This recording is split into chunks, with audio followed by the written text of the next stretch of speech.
Subscribe my channel DXN4URYK. Press the bell icon. More latest new videos. Thanks for watching.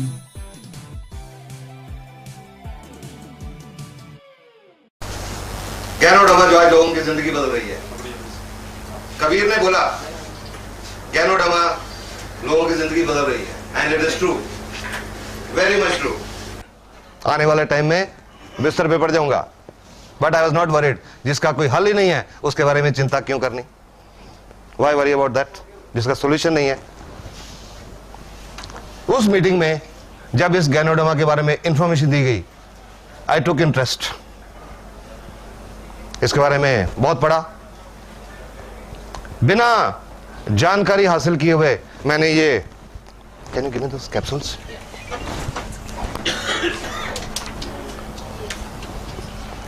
जब उस meeting में बताया गया कि एक औरत को 5 साल से गठिया था, उन्होंने ये RGGL के कैप्सूल खाए और कुछ महीनों में चलने लगी, बहुत हैरान हुआ।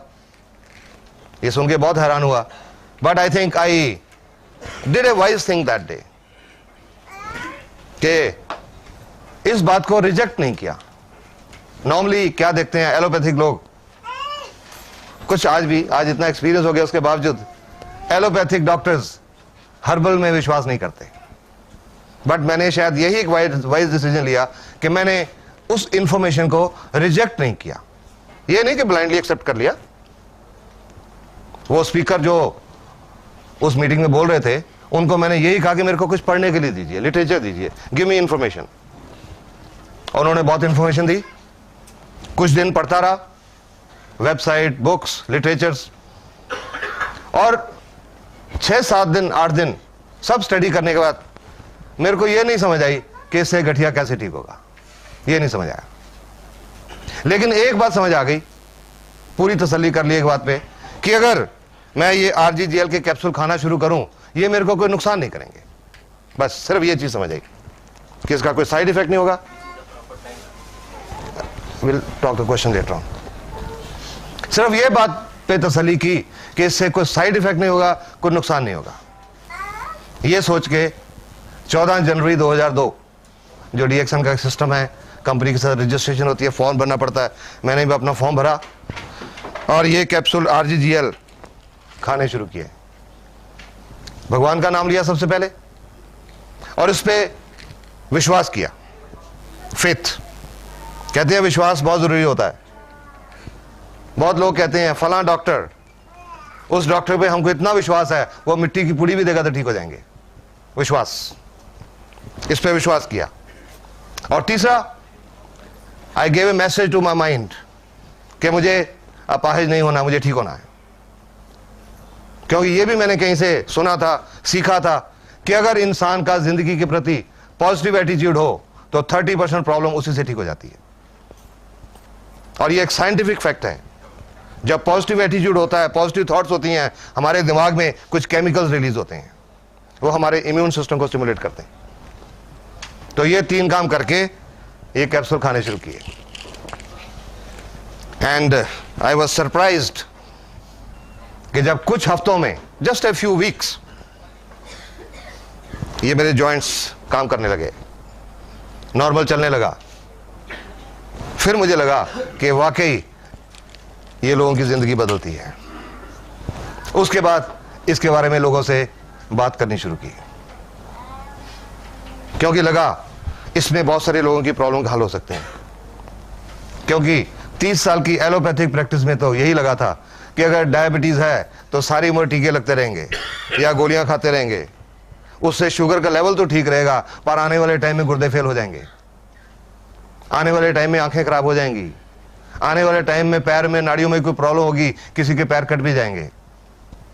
किसी को अस्थमा की प्रॉब्लम है तो चाहे वो अस्थमा का अटैक हो, टीका लग के ठीक हो जाएगा, लेकिन आने से रुकेगा नहीं। इसमें, इस प्रोडक्ट में ये नजर आया कि शायद प्रॉब्लम जड़ से ठीक हो सकती है। उस समय तो ये था शायद, क्योंकि उस समय मेरे सामने मेरा अपना ही रिजल्ट था और कोई रिजल्ट नहीं था। तो लोगों से मैंने बोलना शुरू किया। पेशेंट तो मेरे पास आते ही थे, क्रॉनिक पेशेंट्स। उनको बोलना शुरू किया कि आपको शुगर है, डायबिटीज है, ये RGGL खाओ। आपको हार्ट की प्रॉब्लम है, RGGL खाओ। गुर्दे की प्रॉब्लम है, RGGL खाओ। चमड़ी की प्रॉब्लम है, RGGL खाओ। गठिया है, RGGL खाओ। कैंसर है, RGGL खाओ। हाई ब्लड प्रेशर है, RGGL खाओ। लो ब्लड प्रेशर है, RGGL खाओ। तो आप समझ सकते हैं कि मेरा बहुत मजाक उड़ाया जाता था, बहुत मजाक उड़ाया जाता था मेरा।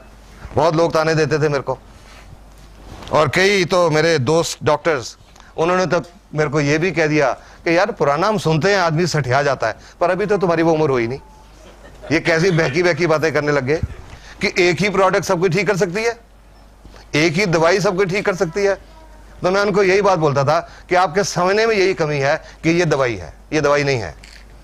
सिर्फ ये समझने की जरूरत है कि ये दवाई नहीं है। धीरे धीरे लोगों ने विश्वास करना शुरू किया, क्योंकि कॉन्फिडेंस था, कॉन्फिडेंस से बोलता था, because I had understood this product. विश्वास के साथ बोलता था, कॉन्फिडेंस के साथ बोलता था।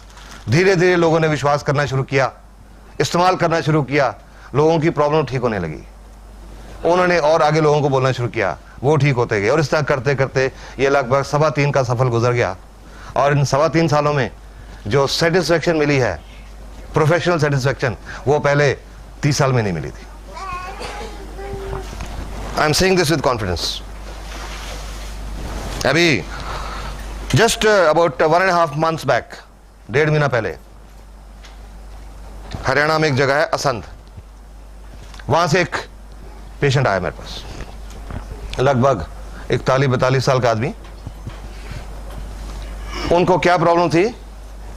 पिछले लगभग 12-13 साल से बाईं टांग में खून की नाड़ी ब्लॉक थी। इसको मेडिकल भाषा में बोलते हैं, if any doctors are here, deep venous thrombosis, DVT, लगभग 11-12 साल से। और उसकी वजह से अल्सर्स हो जाते हैं, वीनस अल्सर्स। उस आदमी को पैर में, टांग में जख्म हो गए 1996 में, 1996।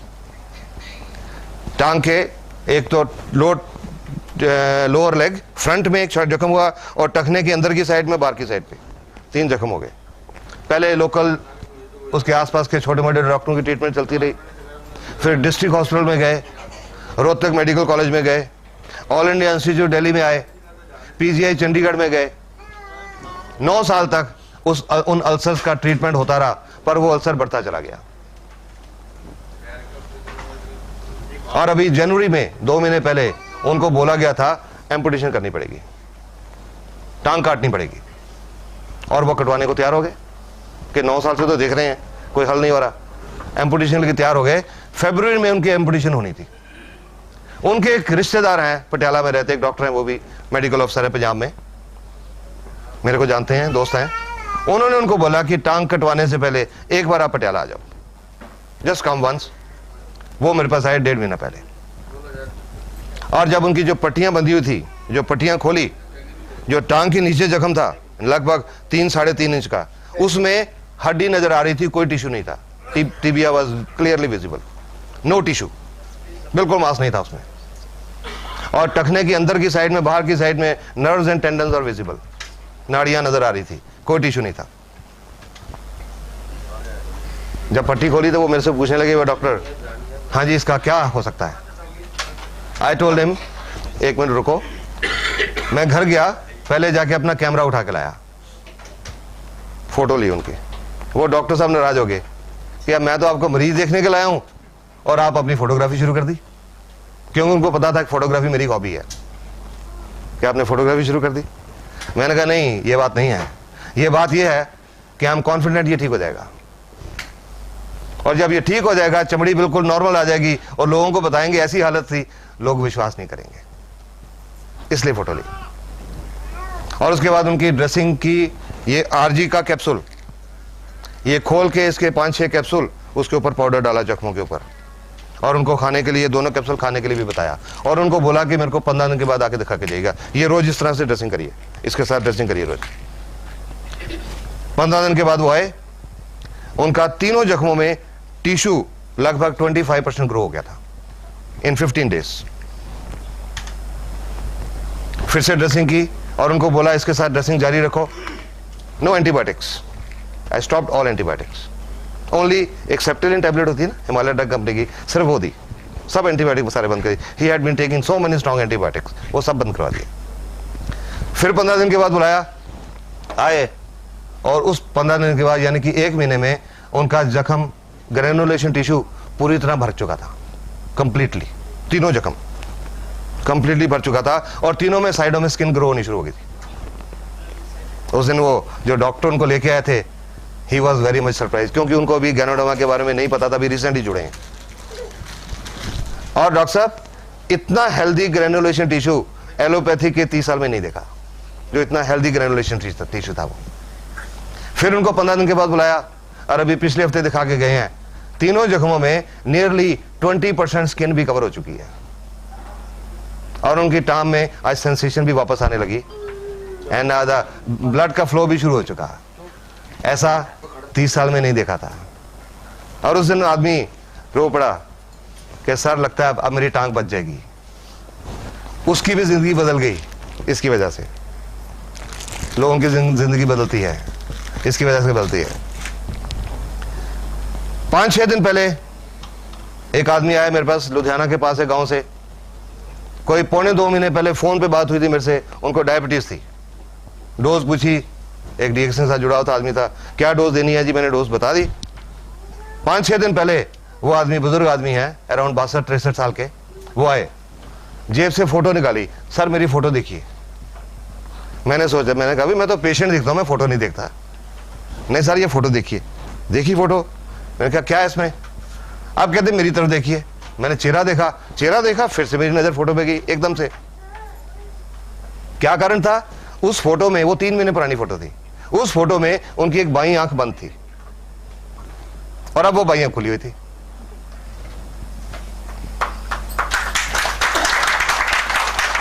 तो मैंने पूछा भाई ये क्या है, क्योंकि मैं तो उस पेशेंट की हिस्ट्री जानता नहीं था, सिर्फ फोन पे बात हुई थी कि जी फलां को शुगर है, कैसे शुरू करें। तो वो बताने लगे, बोलते हैं जी आप 3 बहुत मशहूर डॉक्टर हैं आंखों के पंजाब में, दुनिया में मशहूर हैं, उन्होंने तीनों का नाम लेके कहा कि आपकी इस दवाई ने वो तीनों डॉक्टरों को फेल कर दिया।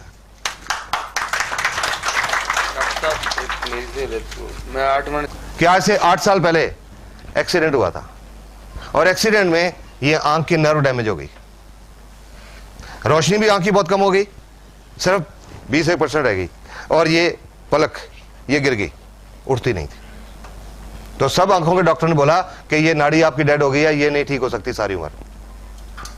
और 1.25 महीने में उनकी ये पलक खुल गई, उसकी भी जिंदगी बदल गई। गैनोडर्मा से जिंदगी बदलती हैं। These are some recent result तो अब बहुत हैं, पर उसके बावजूद भी, अब मैं आपको फ्रैंकली बताऊं, कई लोग अब भी विश्वास नहीं करते। बट हम लोग जो डीएक्स से जुड़े हैं, हमको पता इसमें कितनी ताकत है, सो हम लोगों के साथ इंफॉर्मेशन शेयर करते जाते हैं। किसी को अच्छा लगे ठीक, ना अच्छा लगे ठीक। अब ये नमस्कार क्या चीज है, ये सब कुछ कैसे होता है, लेट्स डिस्कस दैट। नहीं है जो कह सके कि मैं 100% स्वस्थ हूं, हर एक को कुछ ना कुछ प्रॉब्लम है, तो इसलिए इसकी हर एक को जरूरत है। आज हर एक स्वस्थ क्यों नहीं है? ये जो खाने पीने में जो प्रॉब्लम्स हैं, नेचर ने, प्रकृति ने ये जो ह्यूमन बॉडी बनाई है, इंसान का शरीर, ये दुनिया का सबसे बढ़िया डॉक्टर है। Human body is the best doctor in the world.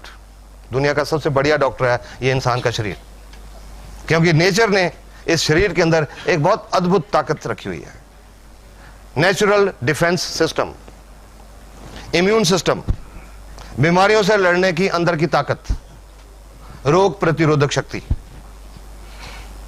अगर इंसान का इम्यून सिस्टम बिल्कुल ठीक है, पूरी तरह फंक्शनल है, तो और किसी डॉक्टर की जरूरत नहीं पड़ती, कोई बीमारी नहीं आती अंदर।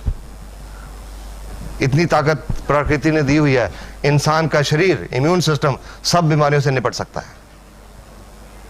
पर आज इम्यून सिस्टम बिगड़ गया, बहुत बिगड़ गया। क्यों बिगड़ गया? खाने पीने की क्वालिटी बदल गई, toxins, we are eating toxins, विषैले पदार्थ, खेतों में फर्टिलाइजर, पेस्टिसाइड्स, इंसेक्टिसाइड्स, यूरिया से बना हुआ दूध, दूध के लिए जानवरों को टीके, और ये जो सब केमिकल्स हैं ये उस खुराक के रास्ते, उस दूध के रास्ते हमारे अंदर जा रहे हैं। ठीक बात है ना? ये हमारे अंदर जा रहे हैं।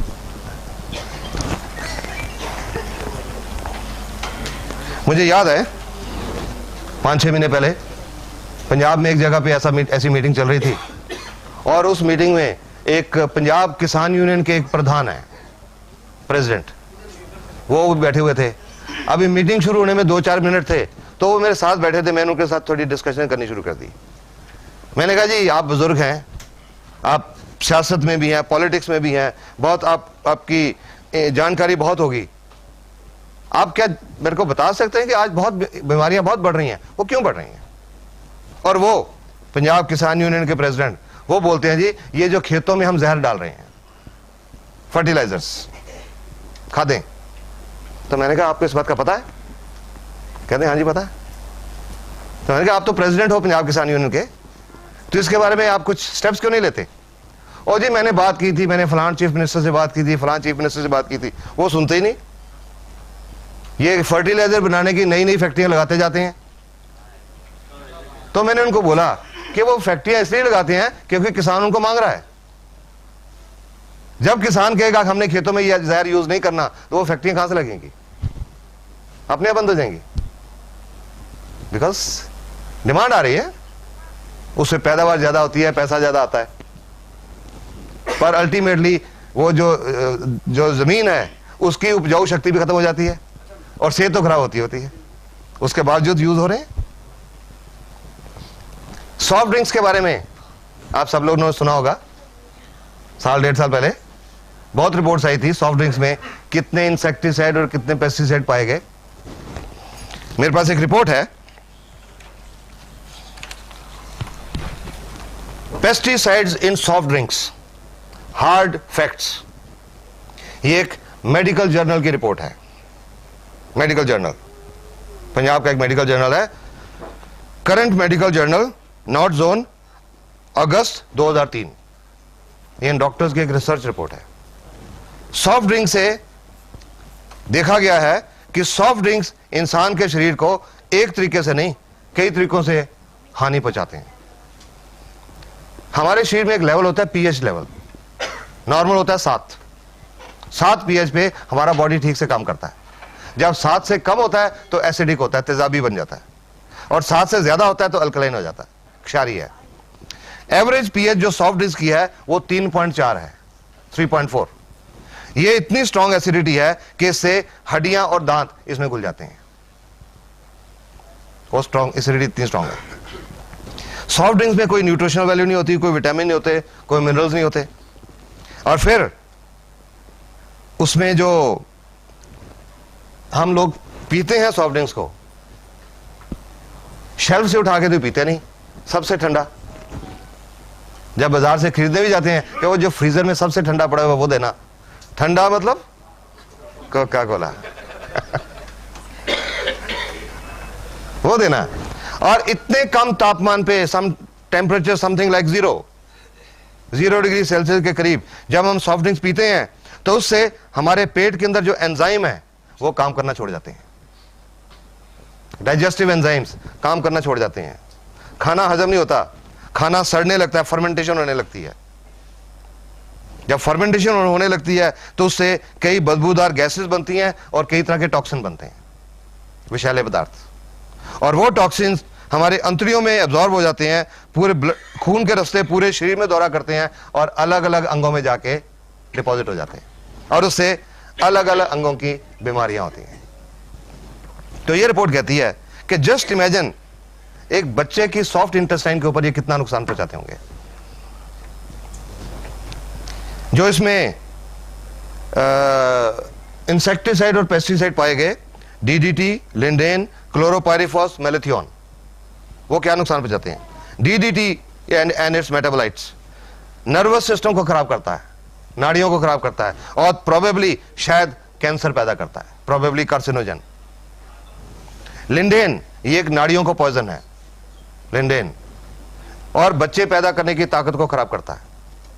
और ये आज कुछ वर्ल्ड की रिपोर्ट्स हैं कि आज दुनिया भर में इनफर्टिलिटी बढ़ रही है, शायद ये भी कारण है इसका, सॉफ्ट ड्रिंक्स।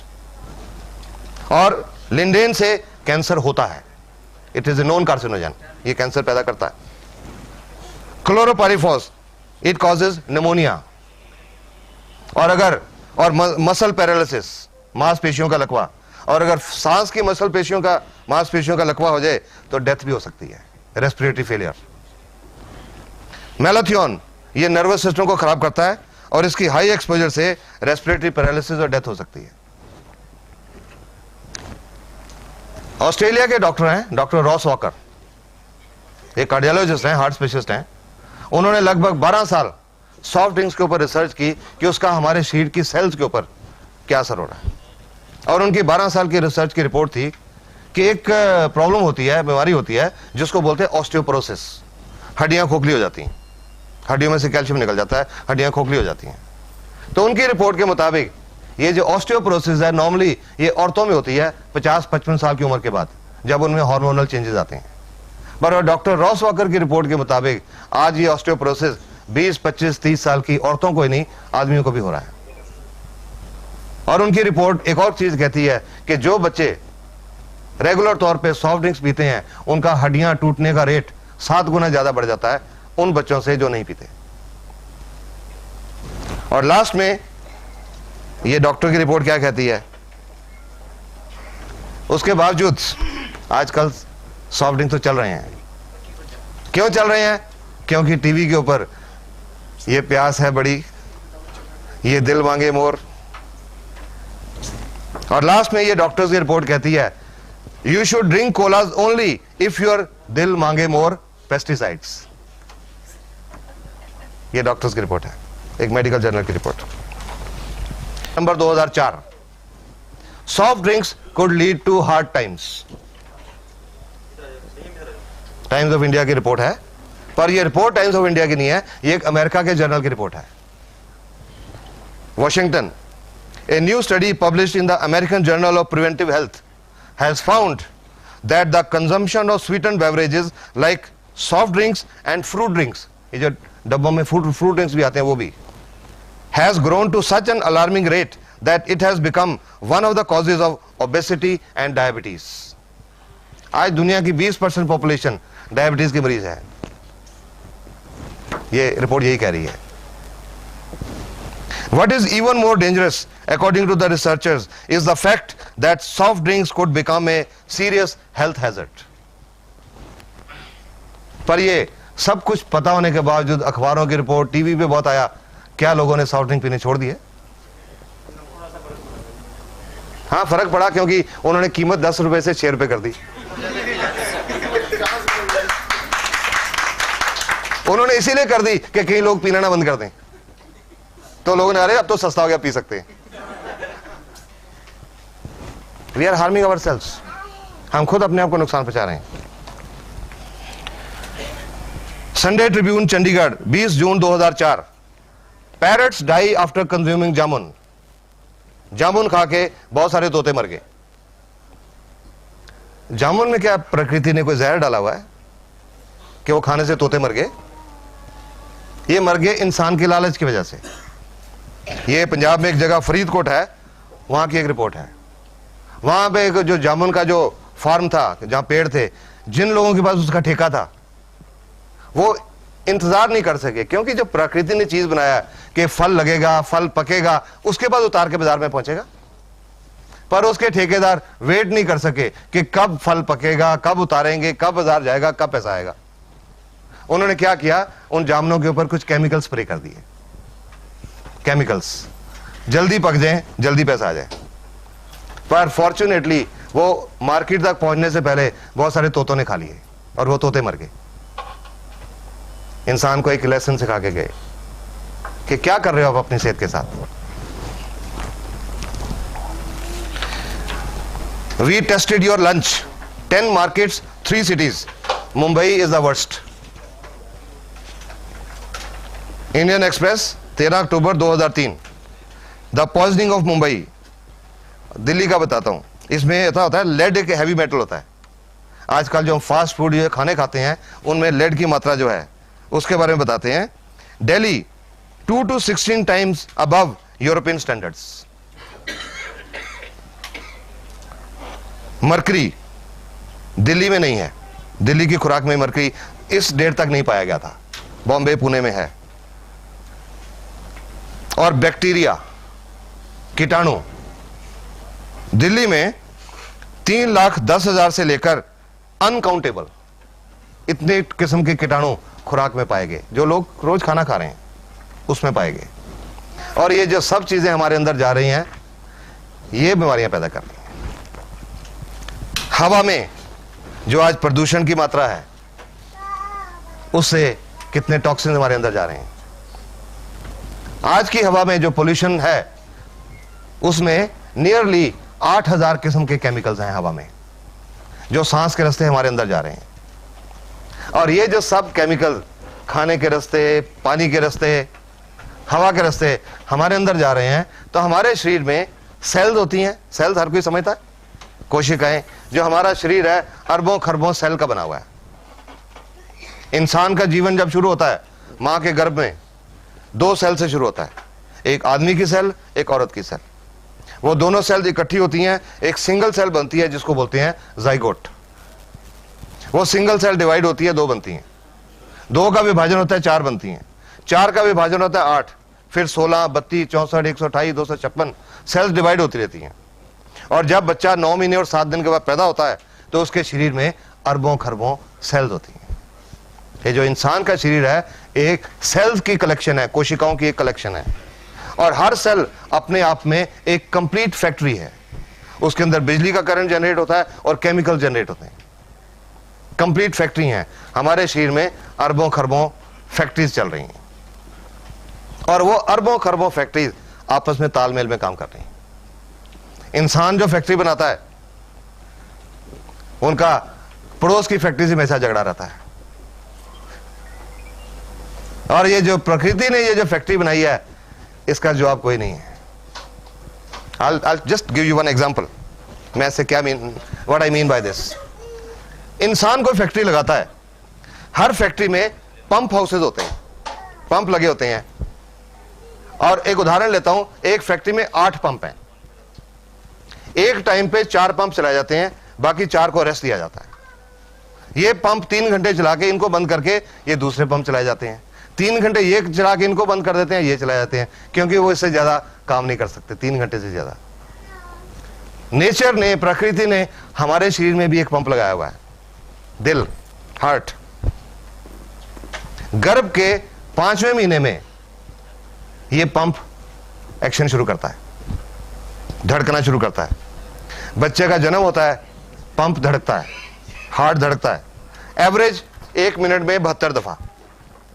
और एक एवरेज मैं एज लेके चलूं 70 साल, 70 साल तक ये पंप नॉन स्टॉप काम करता है। कभी किसी मैकेनिक की जरूरत नहीं पड़ती, कभी किसी तरह की रिपेयर की जरूरत नहीं पड़ती, नॉन स्टॉप। और ये 70 साल में ये पंप 1 अरब 14 करोड़ 73 लाख और लगभग 54,000 टाइम्स धड़कता है नॉन स्टॉप। ये नेचर का बेस्ट डॉक्टर है। Human body is the best doctor in the world, nature का बनाया हुआ। लेकिन हमने इस शरीर की कदर नहीं की, हमने इसको बिगाड़ लिया। ये जो टॉक्सिन्स हम ले रहे हैं उन सेल्स के अंदर जाके डिपॉजिट हो जाते हैं। और जब सेल के अंदर वो टॉक्सिन जमा हो जाते हैं, वो विषैले पदार्थ जमा हो जाते हैं, तो सेल का बिजली की क्रिया और रासायनिक क्रिया डिस्टर्ब हो जाती है, इम्बैलेंस हो जाता है। और जब वो इम्बैलेंस हो जाता है तो हमारे अंदर बीमारियां आती हैं। जिस अंग की सेल्स डैमेज होती हैं उस अंग की बीमारियां आती हैं। ये जो गैनोडर्मा, ये किसी बीमारी पे काम नहीं करती, ये किसी बीमारी की दवाई नहीं है। अगर आपको किसी ने आज ये बताया ना कि ये बीमारी की दवाई है, गलत बताया। ये किसी बीमारी की दवाई नहीं है, ये एक नेचुरल फूड सप्लीमेंट है, एक नेचुरल मशरूम है जो हमारे शरीर की वो जो अरबों खरबों सेल्स हैं उनके ऊपर काम करता है। Root cause of the disease, not the disease. क्या हो गया? Anybody can tell me? आप मैडम बताएंगे? आप बताएंगे? जनरली 2-3 किस्म की, वो सफेद वाली गोल बटन मशरूम, एक वो छतरी वाली oyster mushroom.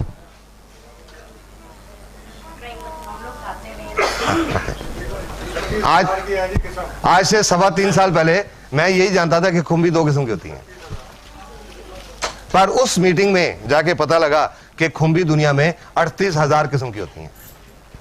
38,000 varieties of mushroom in the world. अभी एक लेटेस्ट आगरा यूनिवर्सिटी की एक रिपोर्ट मिली है मेरे को, agriculture people can tell better. Yes, वो अभी रिपोर्ट पता है। उस रिपोर्ट के मुताबिक खुम्बी दुनिया में 67,000 किस्म की होती हैं, 67,000। उन 67,000 में से या 38,000 में से ये एक किस्म की खुम्बी है, एक मशरूम है, नेचुरल मशरूम। मैंने इसका नाम 7 जनवरी 2002 को जिंदगी में पहली बार सुना था, कुछ नहीं जानता था ये क्या है।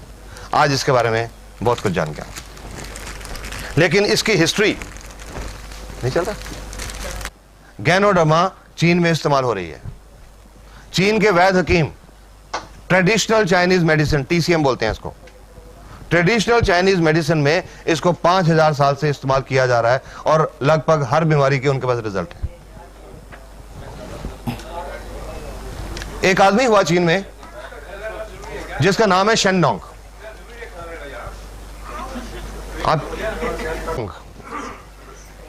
शेननोंग, उन्होंने आज से लगभग 4850 साल पहले जितनी नेचुरल हर्ब्स हैं उनको स्टडी किया, उनकी मेडिसिनल वैल्यू को स्टडी किया, और उन्होंने जो हर्ब्स हैं उनको 3 कैटेगरीज में डिवाइड किया। एक कैटेगरी इंफीरियर, जिसमें दवाई के गुण कम हैं, एक कैटेगरी एवरेज, जिसमें नॉर्मल दवाई के गुण हैं, और एक सुपीरियर, अव्वल दर्जे वाली। और वो सुपीरियर कैटेगरी में इस गैनोडर्मा को नंबर 1 पे रखा गया है, number 1 herb in the superior category. उन्होंने किताब लिखी थी 4846 साल पहले, 2838 BC में, शेननोंग्स हर्बल क्लासिक। उस किताब में इस गैनोडर्मा को एक संजीवनी बूटी का दर्जा दिया गया है। ये उसमें डिस्क्रिप्शन है, a mushroom of longevity and immortality, अमरत्व की बूटी। कई बार लोगों से डिस्कशन हुई मीटिंग में, कई लोगों ने कहा कि डॉक्टर साहब ये कहीं वही तो नहीं जो हनुमान जी लेके आए थे। कई बार लोगों ने मेंशन किया, हो सकता है, पॉसिबिलिटी हो सकती है, क्योंकि जब वो हनुमान जी जहां से लाए थे हिंदू कुश पर्वत से,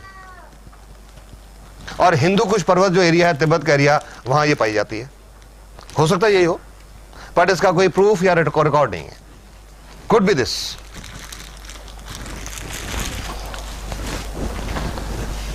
तो वो जो किताब है शेननोंग्स हर्बल क्लासिक, आज से लगभग 100 साल पहले दुनिया की नजरों में आई, अलग अलग भाषाओं में उसकी ट्रांसलेशन हुई, तो पूरी दुनिया ने गैनोडर्मा के ऊपर रिसर्च करना शुरू किया।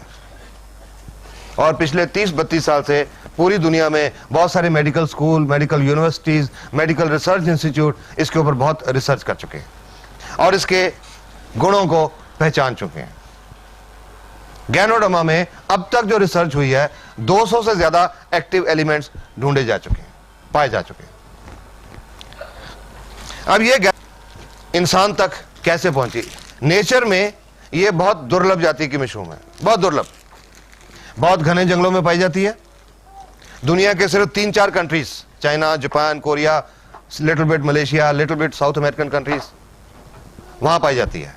और उन देशों में बहुत घने जंगलों में पाई जाती है।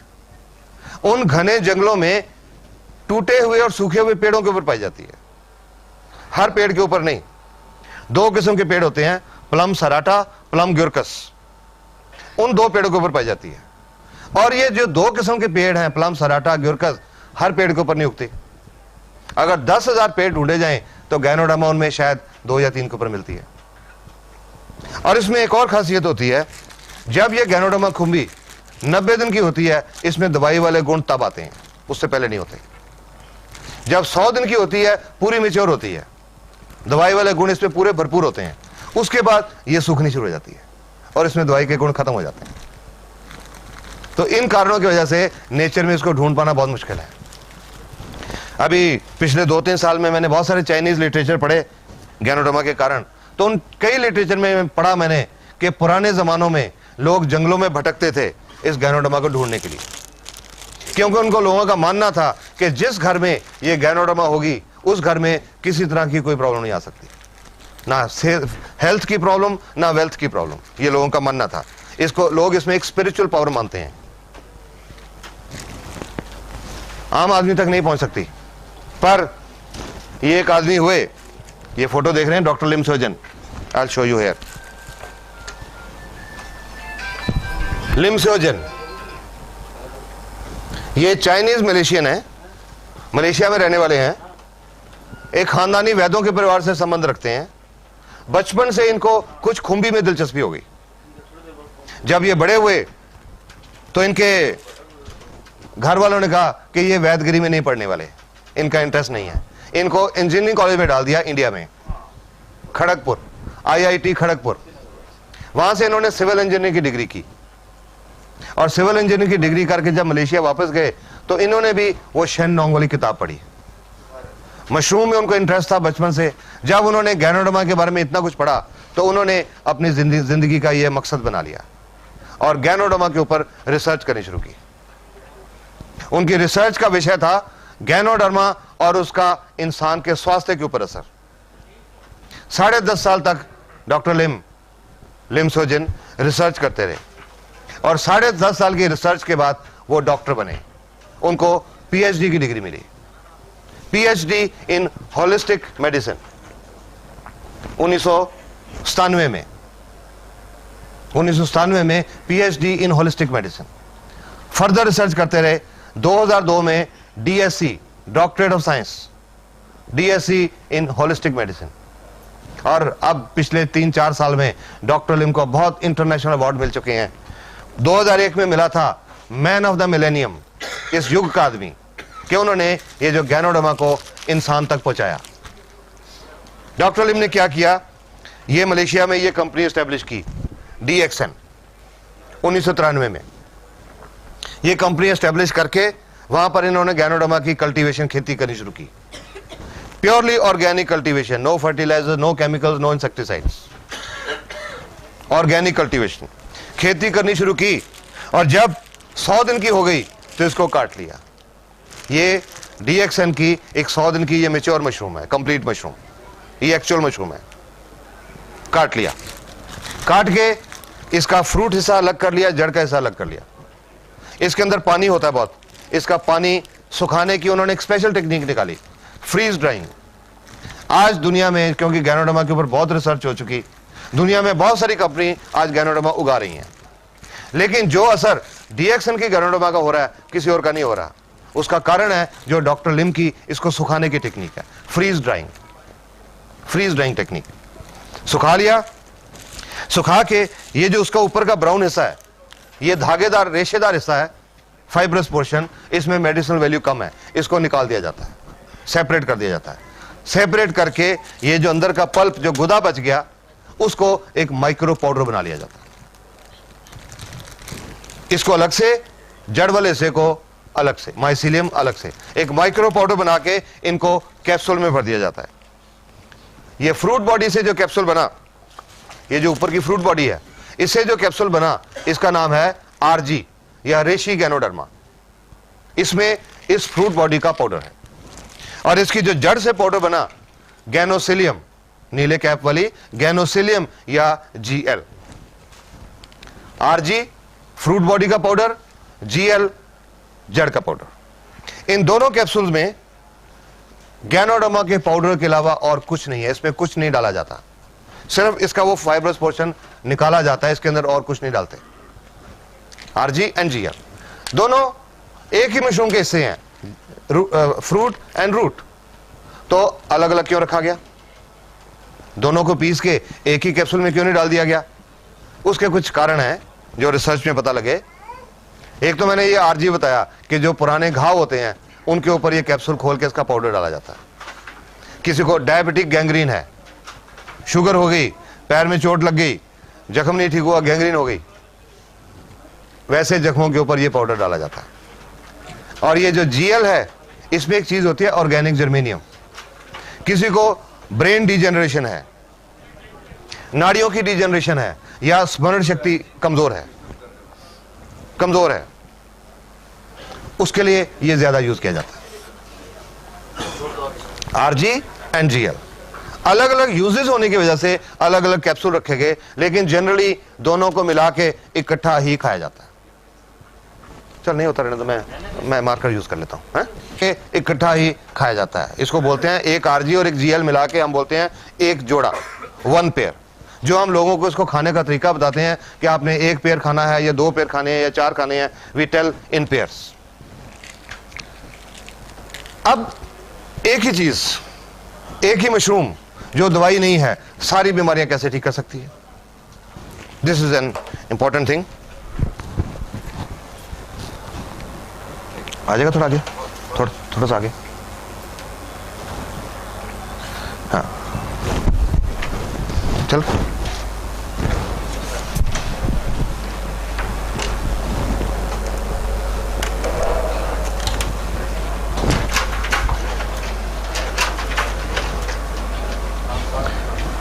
It works at the cell level, जो तो मैंने आपको बताया, Ganoderma works at the cell level.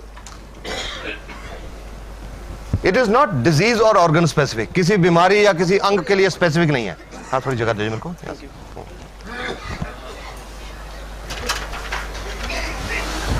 अब क्या काम करती है और कैसे काम करती है? How does ganoderma work?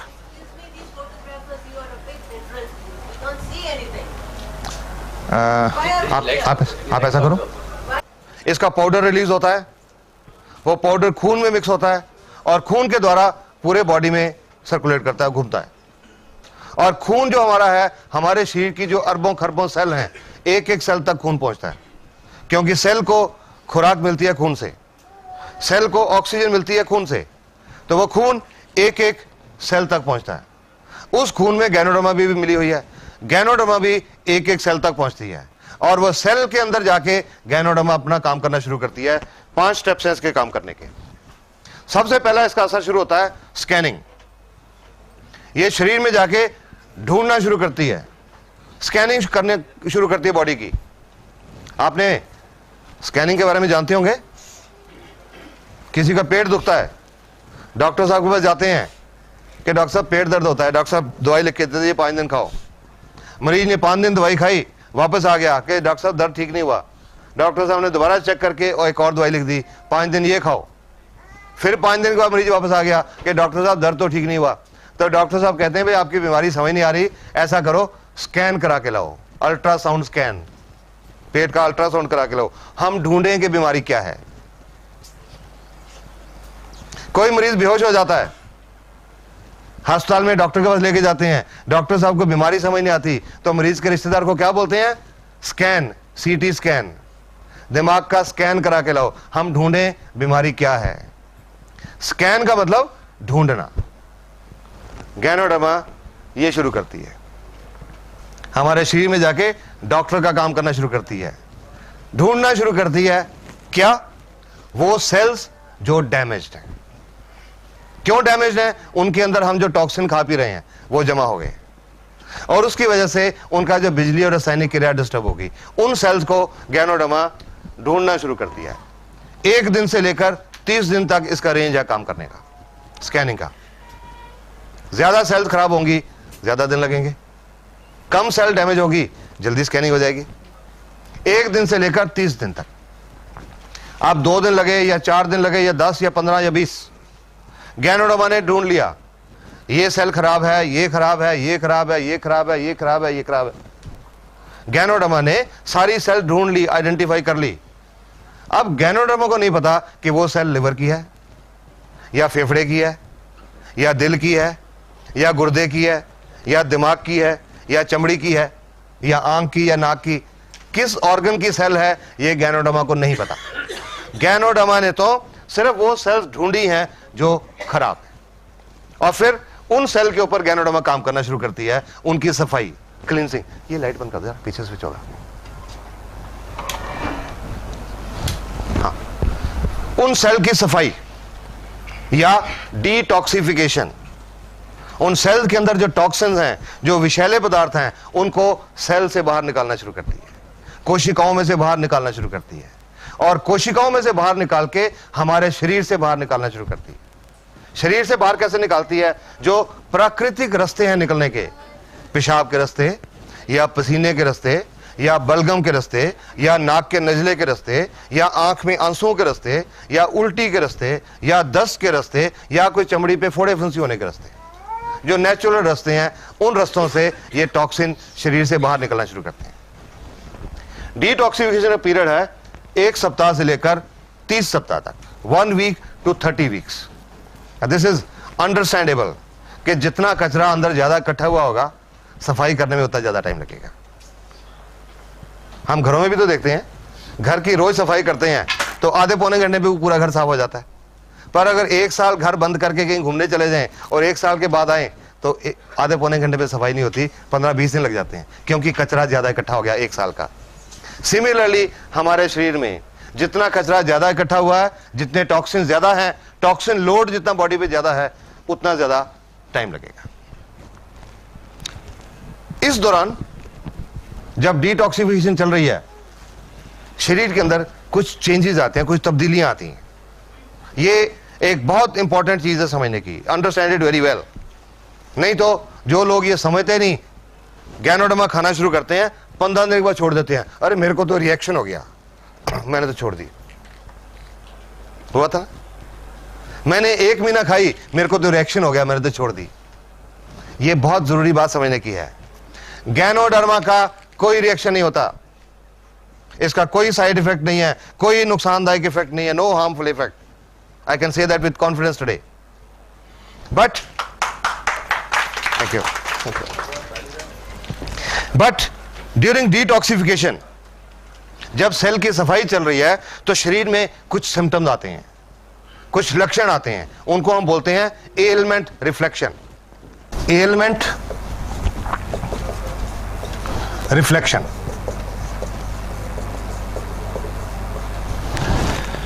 जो शरीर के अंदर बीमारी है, जो एलमेंट है, वो किसी रूप में बाहर आती है, किसी रूप में रिफ्लेक्ट करती है। Ailment reflection. कुछ उदाहरण बताता हूं आपको। किसी का लिवर खराब है, जिगर खराब है, जब गैनोडर्मा लिवर की सेल के ऊपर, जिगर की सेल के ऊपर काम करना शुरू करती है, उनकी सफाई शुरू करती है, आंखें लाल हो जाती हैं। आज कई मरीज देख चुका है, अजी क्या दे दिया आपने, मेरी तो देखो आंखें खराब हो गई। शुरू में मेरे माताजी ने भी मेरे को यह कहा था। जब मैं ठीक हुआ तो मैंने अपने मम्मी डैडी को, बीमारी नहीं, just as a health tonic खिलाना शुरू किया। वो खिलाने के लगभग 20-22 दिन के बाद एक दिन मेरे माताजी ने सुबह मेरे को उठा दिया 6 बजे, ये देख मेरे को क्या दे दिया, तेरी दवाई ने आंखें खराब कर दी, रिएक्शन कर दिया तेरी दवाई ने, क्या दे दिया मेरे को आंखों के डॉक्टर के पास लेके चला। आज देखा मैंने, आंखें बहुत लाल थी, दे वर फायरी रेड, बहुत लाल थी। अब आंखें लाल क्यों है मुझे पता था, गैनोडर्मा के बाद आंखें लाल क्यों होती हैं, something wrong with the liver. फिर मैंने अपनी माताजी की पुरानी हिस्ट्री सोची सारी, 30-32 साल की। 30-32 साल से मेरे माताजी को पेट में थोड़ा दर्द रहता था और कॉन्स्टिपेशन, कब्ज रहती थी। बड़े अल्ट्रासाउंड, बड़े एक्सरे, बड़ी दवाइयां, बड़े मेडिकल स्पेशलिस्ट, ये प्रॉब्लम हल नहीं हुई। तो मैंने माताजी को कहा कि डॉक्टर्स आपकी बीमारी नहीं पहचान सके, आज गैनोडर्मा ने पहचान ली। Your liver is not working. कोई आंखों के डॉक्टर के पास नहीं जाना, कोई दवाई नहीं डालनी, सिर्फ पानी पियो ज्यादा, ताकि डिटॉक्सिफिकेशन जल्दी हो जाए। चुप करके बैठ गए और उसके 10-12 दिन के बाद उनकी आंखों की लाली हट गई, और उसके बाद जब तक वो रहे उनको कॉन्स्टिपेशन, पेट की प्रॉब्लम नहीं रही। This is how ganoderma works. किसी को गुर्दे की तकलीफ है, किडनी फेलियर है, जब गैनोडर्मा गुर्दे की सेल पे काम करे तो कानों में भारीपन महसूस होता है, लगता है जैसे कान बंद हो रहे हैं।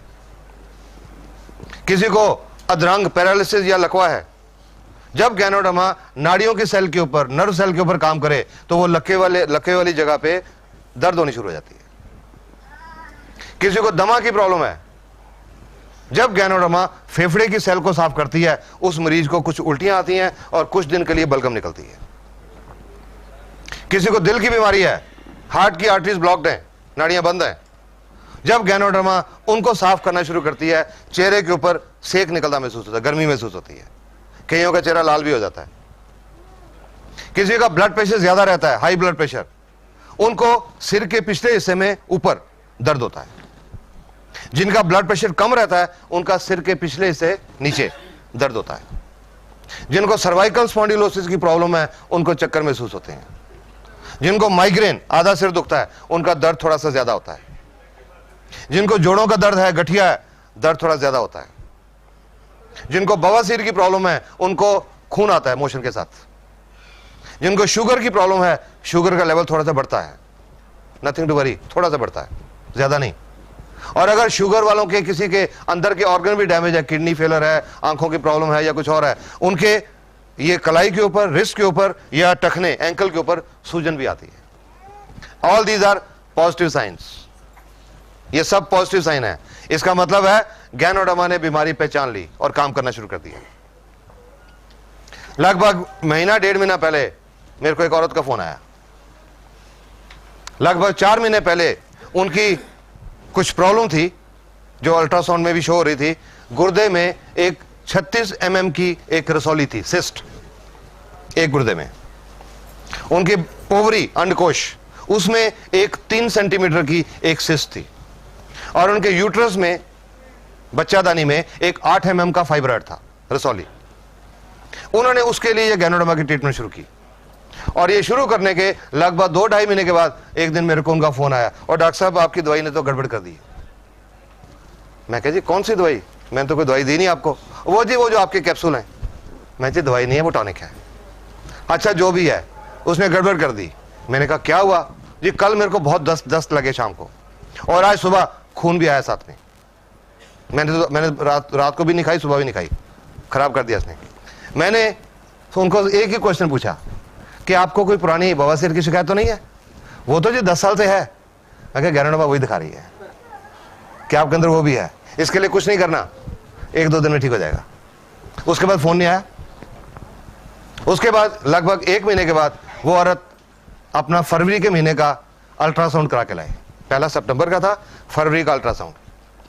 उस अल्ट्रासाउंड रिपोर्ट के मुताबिक जो ओवरी में सिस्ट थी वो अब नहीं थी, जो यूट्रस में फाइब्रॉइड था वो अब नहीं था, और गुर्दे में जो 36 mm की सिस्ट थी वो अब 20 mm रह गई थी। About 3.5 months।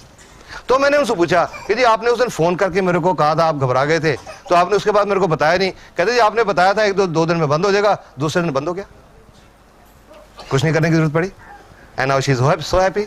सो गैनोडर्मा दिखाती है कुछ अंदर, आपके पूरा स्कैनिंग करके एक पहले लिस्ट बनाती है कि आपके अंदर ये है, ये है, ये है, ये है, सारी बीमारियां ढूंढ के बताती है। और वो किसी रूप में बताती है एलमेंट रिफ्लेक्शन। इसका जो एलमेंट रिफ्लेक्शन का जो पीरियड है, एवरेज पीरियड 1 सप्ताह से लेकर 3 सप्ताह तक है, 1 week to 3 weeks। ये एक एवरेज पीरियड है। किसी को कम भी होता है, किसी को ज्यादा भी होता है, पर एवरेज 1 सप्ताह से 3 सप्ताह तक। ज्यादा खास तौर पे उनको होता है जिन लोगों ने स्टीरॉयड बहुत खाए होते हैं। Steroids, Wysolone, dexamethasone, betamethasone. कोई आप लोग जानते हैं स्टीरॉयड क्या होता है? बहुत हार्मफुल चीज होती है, बहुत नुकसानदायक चीज होती है, और आज की दुनिया में लोगों ने बहुत खाए होते हैं अनजाने में। जानबूझ के नहीं खाते, अनजाने में। कैसे? एक आदमी को जोड़ दुखते हैं 20 साल से, एक एग्जांपल ले रहा हूं, जोड़ दुखते हैं 20 साल से, हर डॉक्टर को दिखा लिया, हर अस्पताल को दिखा दिया, और उन्होंने कहा जी आपका ये गठिया है, ठीक नहीं हो सकता। बैठ के घर में एक अच्छा दोस्त उनका आया, अरे मेरे को पता लगा फलां जगह के पे एक वैद्य है, देसी पुड़ियां देता है, उससे बहुत लोग ठीक हो गए। तो आदमी जाता है उनके साथ, वो वैद्य जी देख के ये लो जी महीने की पुड़ियां ले जाओ। वो दो दिन पुड़ियां खाते हैं, दर्द बिल्कुल ठीक हो जाता है। वैद्य जी की बल्ले बल्ले हो जाती है, ढंडोरा पिट जा रहे, बहुत बढ़िया वैद्य है। 30 दिन वो पुड़ियां खाई, बिल्कुल ठीक रहे, कोई प्रॉब्लम नहीं। उसके बाद छोड़ दी पुड़ियां, और 72 घंटे के बाद, 3 दिन के बाद दर्द पहले से ज्यादा बढ़ गया। फिर वापस गए वैद्य जी के पास, उन्होंने फिर महीने की पुड़ियां दी, महीना ठीक रहे, जब छोड़ी 3 दिन के बाद फिर दर्द बढ़ गया, फिर पुड़ियां ली और वो पुड़ियां फिर चलती रही। और अंत में क्या हुआ, वो बात होती है कि मैं कंबल छोड़ना चाहता हूं, कंबल मुझे नहीं छोड़ता, वो शरीर को लग जाती हैं, उनमें स्टीरॉइड्स होते हैं, शरीर को लग जाए उसके बिना फिर शरीर चलता नहीं। और ये जो स्टीरॉइड हैं ये सफेद मोतियां पैदा करते हैं, कैटरेक्ट, पेट में अल्सर पैदा करते हैं और गुर्दे फेल हो रहे हैं। जब से अब गैनोडर्मा का काम शुरू किया, मेरे पास किडनी फेलियर के बहुत पेशेंट आ रहे हैं और मैं समझता हूं, और उनकी मैं हिस्ट्री में गया तो मुझे लगा उनसे ज्यादातर लोगों ने कुछ देसी पुड़ियां खाई हुई थी, गुर्दे फेल हो जाते हैं। तो जिन्होंने ये स्टीरॉइड खाए होते हैं उनका एलमेंट रिफ्लेक्शन पीरियड थोड़ा ज्यादा हो जाता है, पर ठीक हो जाते हैं। हर एक को शुरू में मैं यही राय देता हूं, किसी को गैनोडर्मा की ट्रीटमेंट जब शुरू करें तो जिससे भी आप ले रहे हैं उससे यह पूछिए कि मेरे को ये प्रॉब्लम है, ये बीमारी है, मेरे को क्या निशानी आएंगी, सो दैट आप उसके लिए मेंटली प्रिपेयर्ड हो। कई लोग मेरे को ये भी कहते हैं जी उनको बता दिया पहले कि गठिया है, आपको दर्द बढ़ेगा, तो वो तो लेगा ही नहीं हमसे। तो मैंने कहा वो बेटर है, बता के आपने बता दिया कि दर्द बढ़ेगा, ये अच्छी निशानी है, वो कहे मैंने नहीं लेनी, वो बेटर है, इसकी बजाय कि आप उसको नहीं बताओ, 15-20 दिन का दर्द बहुत ज्यादा हो जाए तो वो आपको भी ब्लेम करे और गैनोडर्मा को भी ब्लेम करे कि इसने तो खराब कर दिया। इट इज बेटर कि पहले से बताओ। तो मैं हर एक को बताता हूं। एक औरत आई थी मेरे पास लगभग 1.5 साल पहले, गठिया था 5-6 साल से, देसी पुड़ियां खा रही थी बहुत देर से, 2-3 साल से देसी पुड़ियां चल रही थी। तो मैंने उनको बोला था आपका ये जो एलमेंट रिफ्लेक्शन है दर्द बढ़ेगा, बाकियों के मुकाबले में ज्यादा बढ़ेगा, ज्यादा देर तक रहेगा, आप इसको टॉलरेट करेंगे तब शुरू करिए। वो जब औरत आई थी, चल के आई थी, लाठी लेके चल रही थी, मुश्किल से चल रही थी, साथ में 2 आदमी उनके रिश्तेदार साइड में चल रहे थे कि अगर कहीं पैर फिसल जाए तो उनको संभाल लें। चल के आई थी, बता दिया एलमेंट रिफ्लेक्शन, ठीक है जी कोई बात नहीं मैं सोऊंगी। 22-23 दिन के बाद वो औरत दोबारा से वापस आई। इस बार वो 2 आदमी उनको उठा के लाए थे, घबरा गए ना सुन के, उठा के लाए थे। पिछली बार तो चल के आई थी, अब उठा के लाए थे। नॉर्मली ऐसा पेशेंट डॉक्टर को आके क्या बोलेगा, और डॉक्टर साहब पहले तो मैं चल लेती थी, आपने ये कह दे दिया तो मैं चलने से रहेगी। नॉर्मली पेशेंट यही कहेगा, पर उसको बताया हुआ था। जब मेरे एग्जामिनेशन टेबल पे लिटाया तो वो औरत पता क्या बोलती है, कहते हैं डॉक्टर साहब इसका मतलब इसका असर शुरू हो गया, क्योंकि पता था उनको असर शुरू हो गया। मैंने उनको एक बात बोली, आपका ये जो पॉजिटिव एटीट्यूड है आप जल्दी ठीक हो जाओगे। और उसके 1.5 महीने के बाद वो कनाडा की फ्लाइट लेके गई, और अब कनाडा से उनको देख के, और उनको कनाडा में चलते फिरते देख के कुछ लोग पटियाला पहुंचे, उनको चलते फिरते देख के। She is a mobile model, she is a walking publicity for Ganoderma. DXN को कोई टीवी के ऊपर इश्तेहार देने की जरूरत नहीं पड़ती, अखबारों में इश्तेहार देने की जरूरत नहीं पड़ती, चलते फिरते लोग ही एडवर्टाइजमेंट है। सॉरी, ये इंपॉर्टेंट चीज है समझना, एलमेंट रिफ्लेक्शन, इससे घबराना नहीं है, it's a good sign. Ganoderma has started working. इस दौरान जैसे मैंने जोड़ों के दर्द बताया, अगर दर्द ज्यादा हो गया कोई पेन किलर खा सकते हैं, नो प्रॉब्लम, उसको कम करने के लिए कोई पेन किलर ले सकते हैं। शुगर की प्रॉब्लम है, लेवल नॉर्मली तो 10-15% बढ़ता है, पर अगर किसी का एवरेज 1-2% लोगों का, किसी का ज्यादा भी बढ़ गया, तो अगर इंसुलिन के 20 यूनिट लग रहे हैं, कुछ दिनों के लिए 25 कर दें, नो प्रॉब्लम। दमे की प्रॉब्लम है, जब बलगम निकलेगी, अगर कहीं सांस की प्रॉब्लम ज्यादा आ जाए तो डेरिफ्लिन का टीका लगवाना पड़े, लगवा लें, नो प्रॉब्लम। पंप लेना पड़े, ले लें, no problem. But RGGL should be continued, क्योंकि ये काम कर रही है, ये बंद नहीं करी। टेम्परेरी मेजर कोई ले सकते हैं, बट इसको काम करने दीजिए, इट इज वर्किंग। जब सारी सेल साफ हो जाती हैं, एलमेंट रिफ्लेक्शन खत्म हो जाते हैं, तीसरा काम शुरू होता है। उसके बाद तीसरा काम शुरू होता है गैनोडर्मा का, रेगुलेशन। सेल के अंदर जो बिजली की क्रिया और जो रासायनिक क्रिया डिस्टर्ब्ड है, उसको गैनोडर्मा बैलेंस करती है। जो सेल ओवर एक्टिविटी कर रही हैं उनको कम करती है, जो अंडर एक्टिविटी कर रही हैं उनको एक्टिवेट करती है। It balances the body cells, bio electric and biochemical function. और जब उनका फंक्शन बैलेंस हो जाता है, जो बॉडी की सेल्स हैं वो नॉर्मल काम करने लग जाती हैं। जब सेल नॉर्मल काम करने लग जाती हैं,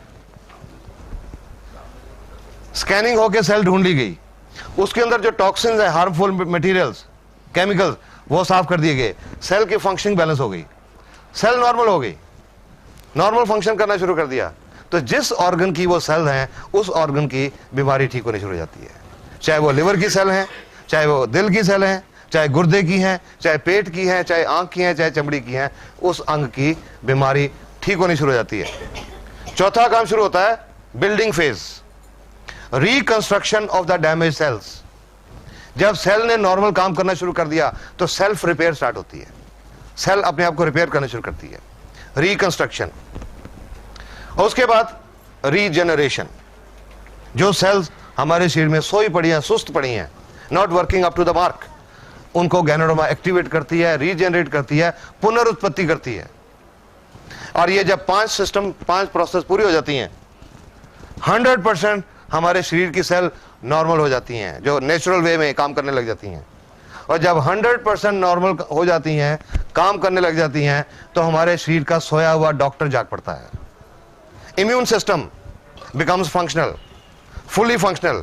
और जब वो इम्यून सिस्टम फंक्शनल होता है, सोया हुआ डॉक्टर जाग जाता है, और वो अंदर का डॉक्टर बीमारियां ठीक करता है। Because human body is the best doctor in the world.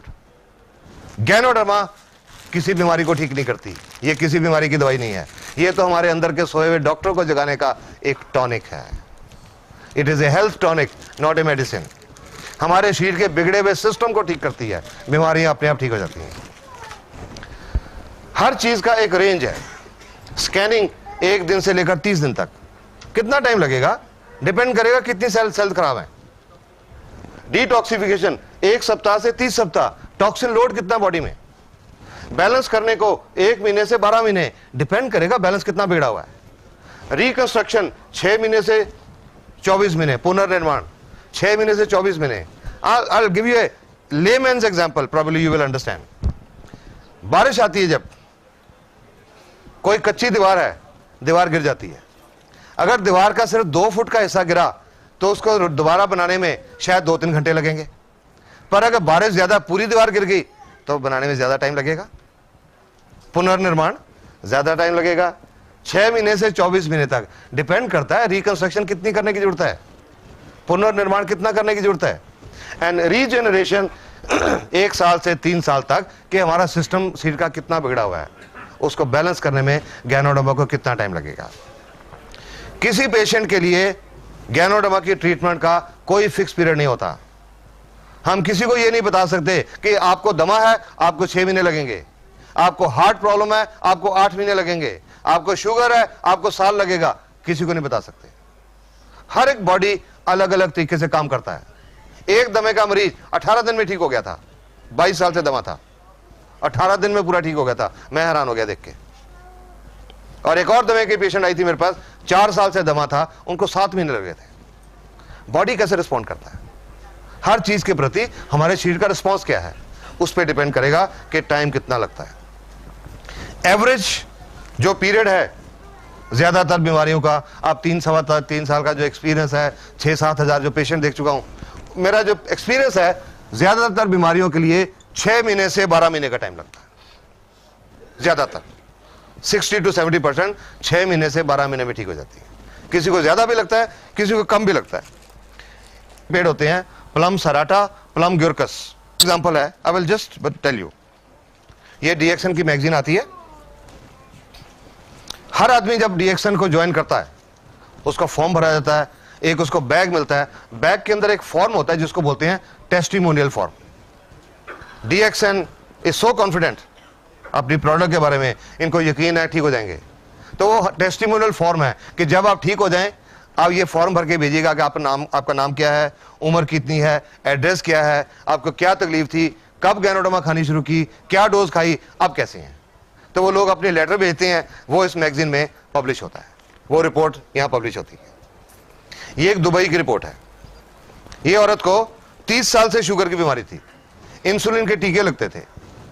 7वें महीने में जाके शुगर का लेवल कम आना शुरू हुआ, और 16 महीने के बाद शुगर ठीक हो गई, इंसुलिन के टीके लगने बंद हो गए। अगर कहीं इस औरत ने 6 महीने में फैसला कर लिया होता कि मेरे को तो 6 महीने हो गए ये कैप्सूल खाते हुए, मेरी तो शुगर नहीं ठीक हो रही, मैंने नहीं खानी, आज भी इंसुलिन के टीके लगते होते। 16 महीने लगे। इनकी एक बेटी है, उनको 20 साल से शुगर थी, उन्होंने भी ये खाना शुरू किया, 5 महीने में उनकी सब दवाइयां छूट गई, 5 महीने में शुगर ठीक हो गई। एक को 16 महीने लगे, एक को 5 महीने, दोनों ठीक हो गए। पर यह फर्क क्यों? किसका सिस्टम कितना बिगड़ा हुआ था, कितनी रिपेयर की जरूरत थी बॉडी में। अलग अलग टाइम लगता है हर पेशेंट को।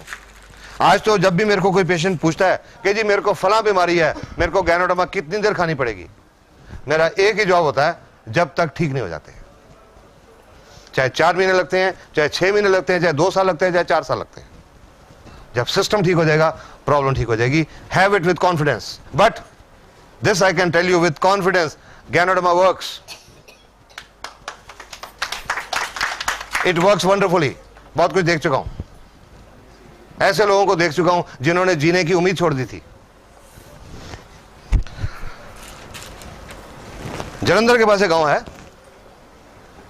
वहां से दिसंबर में एक पेशेंट नहीं, एक पेशेंट का बेटा आया मेरे पास 11 दिसंबर को अपनी माताजी की रिपोर्ट लेके। उनको 10 दिसंबर को उनको माताजी को ओसवाल कैंसर अस्पताल से डिस्चार्ज किया गया था, यह कह के कि घर ले जाओ, सेवा करो, कुछ दिनों के मेहमान हैं। क्या हिस्ट्री थी उनकी? उनको ओवरी का कैंसर था, अंडकोश, 1990 में हुआ था। ऑपरेशन हो गया, कीमोथेरेपी हो गई, रेडियोथेरेपी, बिजलियां लग गई, ठीक हो गए। 12 साढ़े 12 साल बिल्कुल ठीक गुजर गए, नो प्रॉब्लम्स। पर 2003 में उस कैंसर की जड़ें फिर बढ़ने लगी, मेटास्टेसिस। 12 साल के बाद जड़ें बढ़ने लगी, अंतरी में आ गया, लिवर में आ गया, खाने की नली में आ गया, और उनके खाने की नली कंप्लीटली ब्लॉक्ड हो गई। ओसवाल अस्पताल में 2 महीने दाखिल रहे, कीमोथेरेपी हो गई, बिजलियां लग गई। वो जो ट्यूब होती है रबड़ की, खाना देने के लिए सिरिंज से जो दूध पिलाते हैं, वो ट्यूब लगा दी गई, और 10 दिसंबर को डिस्चार्ज किया गया, घर ले जाओ, सेवा करो। वो पूछता है जी आपकी गैनोडर्मा कुछ करेगी? मैंने कहा जी इनका तो बहुत बड़ा हुआ है, आई डोंट थिंक कुछ हो सकता है, पर आप फिर भी उनको दो कि एक टॉनिक है, उनके पास जितने दिन बचे हैं वो ठीक ठाक गुजरने हैं, दर्द थोड़ी कम हो जाए। कैंसर के पेशेंट का जो अंत होता है बहुत दर्दनाक होता है कि रोज के 3-3 4-4 टीके लगाने पड़ते हैं, शायद वो कम हो जाए। शुरू किया उन्होंने लगभग 1-1.25 महीने के बाद। उससे पहले एक बार जलंधर में गया था, वो औरत दिखाने भी आई थी, मिली थी मेरे को। बिल्कुल स्केलेटन थी, ढांचा हड्डियों का, ट्यूब लगी, उसके थ्रू सिरिंज के रास्ते दूध पीते थे। अगर पानी का एक आधा चम्मच भी लेने की कोशिश करती थी मुंह से, बाहर आ जाता था। 1-1.5 महीने के बाद वो पटियाले आई औरत, एक और कैंसर के पेशेंट को साथ लेके, कि ये आदमी 15 दिन से हमारे पीछे पड़ा हुआ है कि जहां से आपने दवाई ली हमें भी लेके चलो। क्यों? क्योंकि उस औरत ने अब कुछ खाना पीना शुरू कर दिया था, लिक्विड्स, कस्टर्ड, दलिया, ऐसी चीजें खानी शुरू कर दी थी। तो मेरे से पूछने लगी अब ये नाली निकलवा दें? मैंने कहा भी नहीं, जब तक आप कुछ सॉलिड्स नहीं खाने लगते तब तक नहीं। एंड आई एडवाइज देम कि रोटी लेके छोटे छोटे टुकड़े करके दाल में भिगो के 1-1, 2-2 चम्मच खाने की कोशिश करो। जनवरी की बात आई, 11 फरवरी को उनके बेटे का फोन आया, सर कल मम्मी ने साग और रोटी खाई।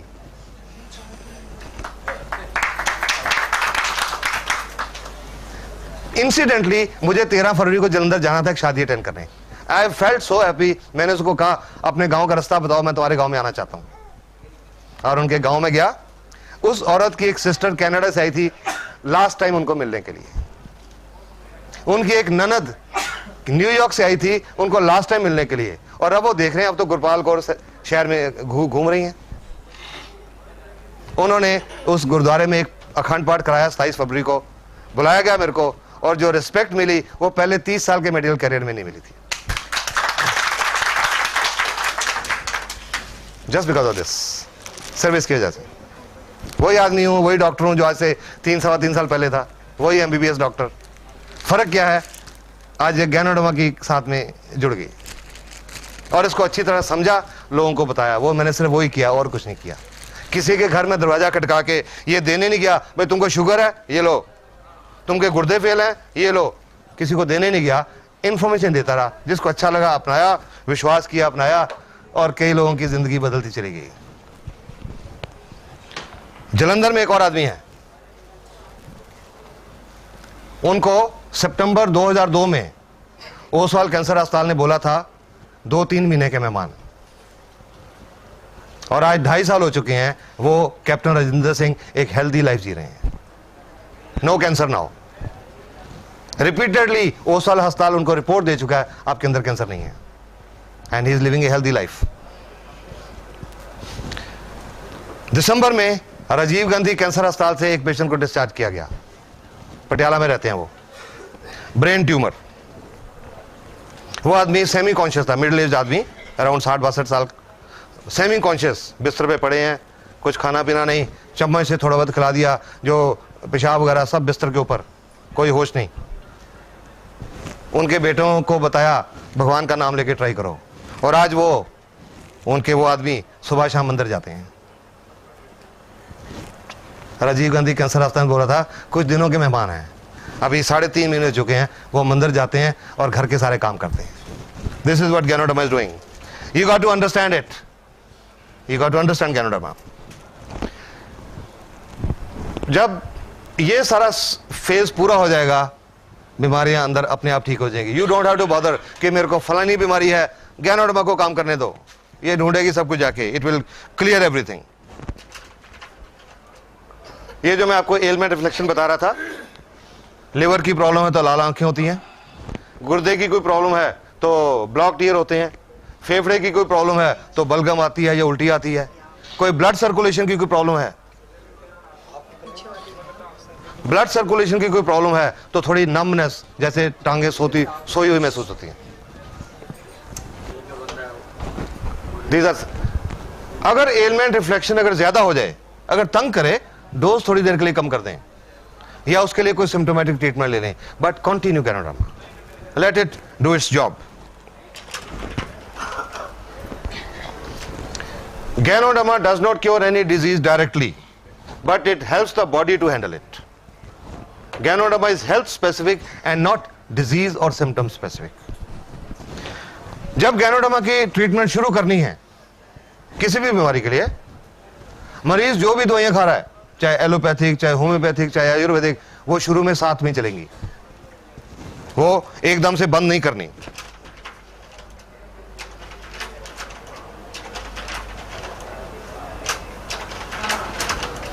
वो एकदम से बंद नहीं करनी। जब स्कैनिंग हो जाएगी, जब डिटॉक्सिफिकेशन हो जाएगी, जब सेल्स बैलेंस हो जाएंगी, बीमारी की जड़ ठीक हो जाएगी, तब बीमारी ठीक होने लगेगी, उस समय वो दवाइयां बंद होनी शुरू होंगी। आफ्टर दिस फेज 1 महीने में बंद होती हैं, 4 महीने में बंद होती हैं, साल में बंद होती हैं, 1.5 साल में बंद होती हैं, वो किसी को नहीं बता सकते।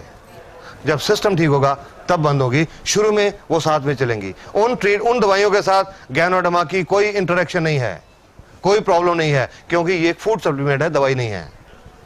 It is a health tonic. अब इसकी आपको डोज बताऊं मैं।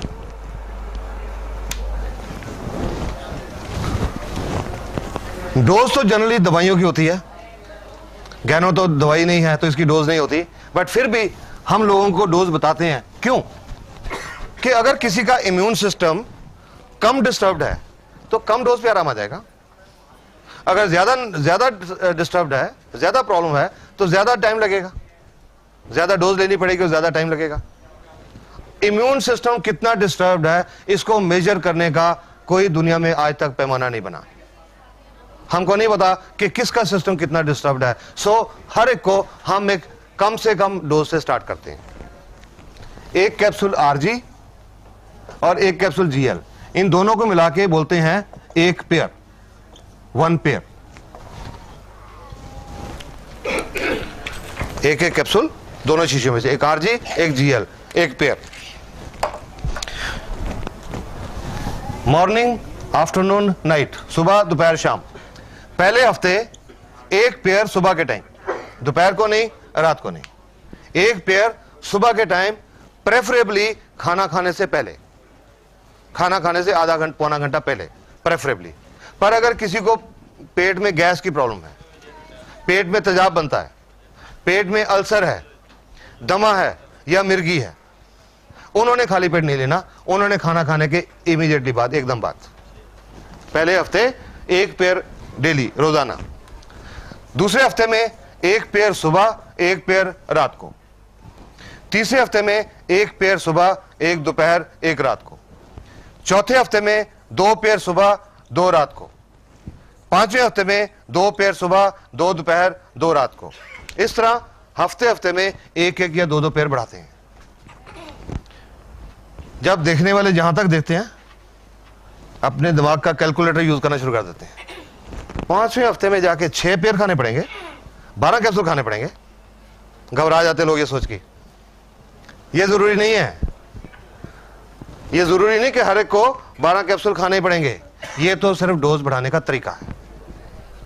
कब तक बढ़ानी है? जब तक उस मरीज को जो भी प्रॉब्लम है, जब तक वो ठीक नहीं हो जाती। और जब कैसे पता लगेगा मरीज को कि उसके ऊपर इसने असर करना शुरू कर दिया? जब उस मरीज के अंदर उस बीमारी के मुताबिक जो एलमेंट रिफ्लेक्शंस हैं वो आ जाएंगे। जिस डोज पे, अगर लिवर की प्रॉब्लम है तो जिस डोज पे आंखें लाल हो जाएंगी। अगर शुगर की प्रॉब्लम है तो जिस डोज पे शुगर का लेवल राइज करेगा। अगर गुर्दे की प्रॉब्लम है तो जिस डोज पे कानों में भारीपन आएगा, वो डोज उस पेशेंट के लिए सही डोज है। कई लोगों में ये एलमेंट रिफ्लेक्शन पहले हफ्ते की डोज में आ गए, एक पेयर की डोज पे, उनको आगे बढ़ाने की जरूरत नहीं पड़ी, इसी पे कंटिन्यू करते हैं। किसी को 2 पे, किसी को 3 पे। अपने बॉडी के मुताबिक हर पेशेंट खुद डोज एडजस्ट करेगा, किसी के लिए कोई फिक्स डोज नहीं है। हर अपनी बॉडी के मुताबिक डोज एडजस्ट करेगा, और जो भी डोज एडजस्ट होती है तब तक खाते रहना जब तक ठीक नहीं होती।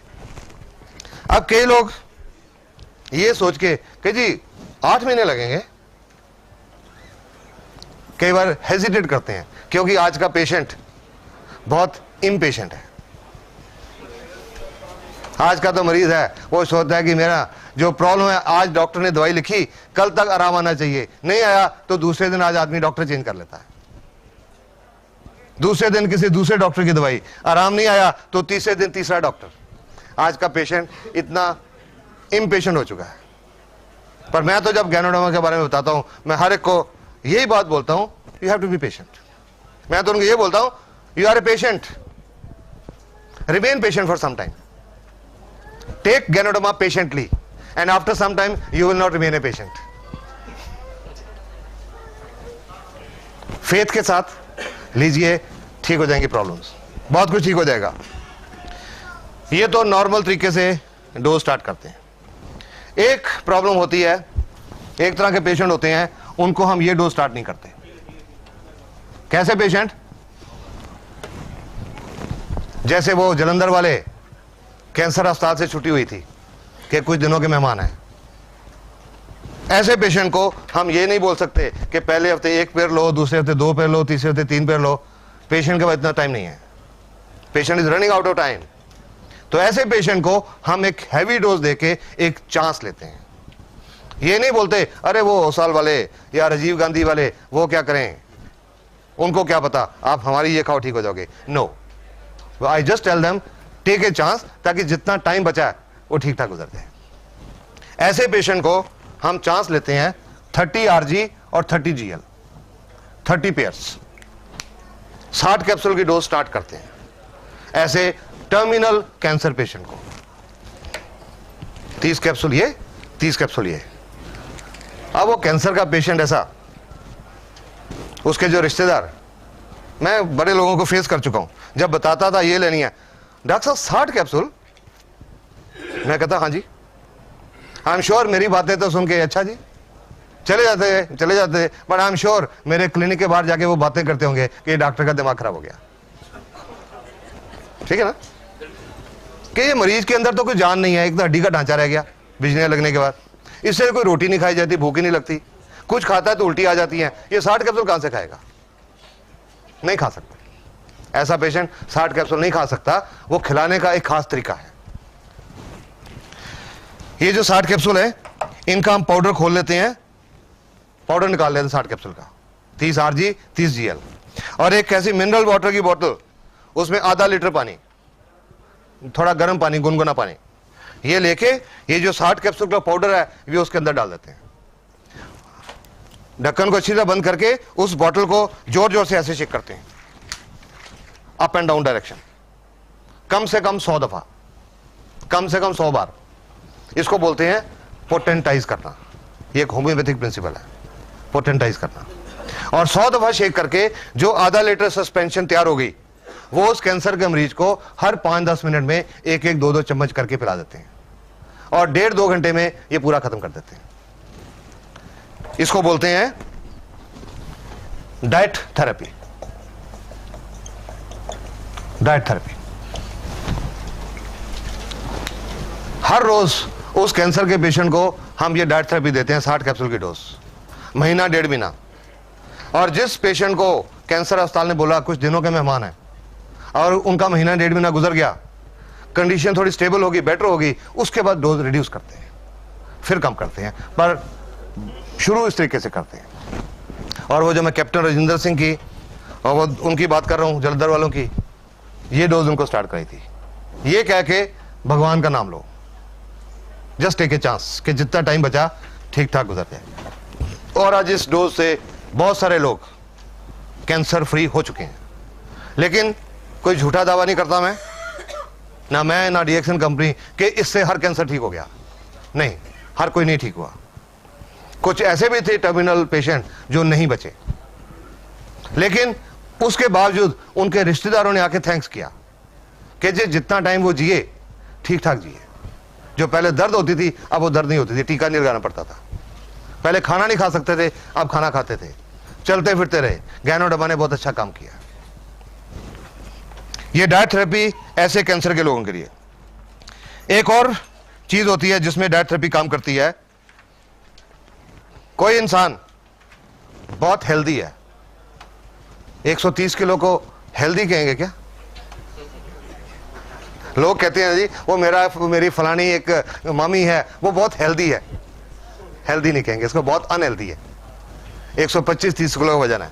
तो जो लोग जल्दी वेट लूज करना चाहते हैं उनको भी डाइट थेरेपी रिकमेंड करते हैं। ये एक पेशेंट की रिपोर्ट है,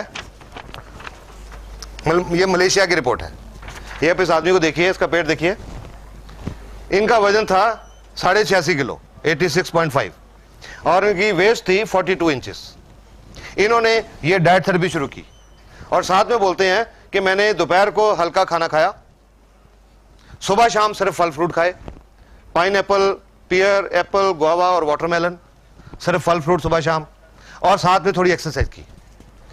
21 दिन के बाद 13.5 किलो वजन घटा इन 21 डेज, और कमर 42 से 37 inch. Diet therapy. Diet therapy एक और किस्म के लोगों के लिए भी, कोई गठिए का पेशेंट जिसको ये पता लगेगा दर्द बढ़ेगा, अरे नहीं मैं नहीं लूंगा कि दर्द बढ़ जाएगा, उनको डाइट थेरेपी शुरू कराते हैं, क्योंकि इसमें एलमेंट रिफ्लेक्शन कम आते हैं या नहीं आते। ऐसे लोगों को भी डाइट थेरेपी शुरू करते हैं। सब ये जो तैयार करते हैं ये कितने टाइम तक ठीक रहता है? 1.5-2 घंटा बस, उससे ज्यादा नहीं। उससे ज्यादा ये जब हम इससे ऐसे हिलाते हैं ना, इसमें एक बड़ी डायनेमिक पावर पैदा होती है। ये जो क्या होता है, पानी के अंदर कुछ जो पानी के कण होते हैं, इनको बोलते हैं MC, molecular clusters. Molecular clusters, जो पानी, आम पानी का जो साइज होता है मॉलिक्यूल्स का 13 से 15 एमसी पर क्यूबिक मिलीलीटर। जब ये करते हैं वो 13 से 15 की बजाय 2-3 हो जाता है, उनकी एब्जॉर्प्शन सेल में बढ़ जाती है, और 2 घंटे के अंदर वो डायनेमिक पावर रहती है, उसका खत्म हो जाती है। सपोजिंग कोई पेशेंट है, उसने भी आधा पिया, नहीं पिया गया 2 घंटे में, तो 2 घंटे के बाद इसको फिर से हिला लो, फिर 100 बार फिर हिला के फिर से वो पैदा करके फिर 1.5-2 घंटे में खत्म कर दो। ऐसा भी कर सकते हैं, लाइक दैट। 1-1.5 महीना डेली, एवरी डे। सर ये जो पेशेंट है जिसका ओवरवेट था, तो इसको कितना डोज, ये तो हैवी है ना, इसके लिए ये इतना ही डोज देना चाहिए? किसके लिए?